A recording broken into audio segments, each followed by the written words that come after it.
We'll get started this morning with the beginning of President Obama's trip to the Middle East. NBC's chief White House correspondent Chuck Todd is in Jerusalem for us this morning. Chuck, good morning to you.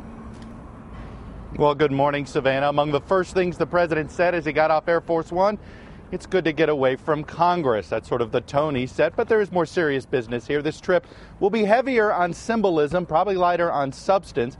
The big, small goal, if you will, of the president is to improve his personal perception here in Israel and hope that improvement gives him greater influence in the region.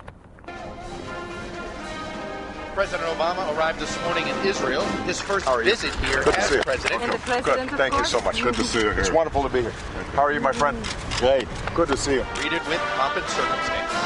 Topping the agenda in his meetings later today with Prime Minister Netanyahu, the conflict in Syria and Iran's pursuit of nuclear weapons. But little progress is expected on the dormant Israeli-Palestinian peace plan. It's not how the president thought things would be going in the region at this point.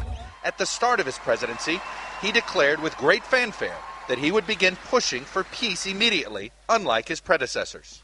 We're not going to wait till the end of my administration to deal with Palestinian and Israeli peace. We're going to start now. Peace is hard work. But his public pressure on Israel to stop settlement activity led to a low point in the relationship.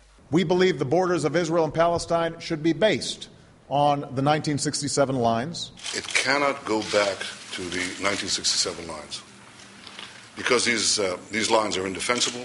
And those confrontations didn't make the president popular here. Nearly 40% of Israelis feel the president is hostile to Israel, according to a recent poll. The president hopes to improve his popularity with an address to young people.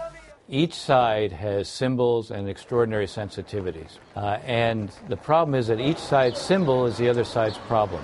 So you have to find a way to connect with each side emotionally.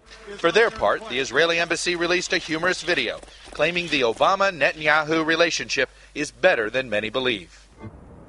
There's that symbolism I was telling you about, Savannah. But in more serious business today, we actually expect Syria to probably be the hot topic of the joint press conference between the prime minister, because Israeli government officials say chemical weapons have been used in that Syrian conflict. U.S. officials have not said that.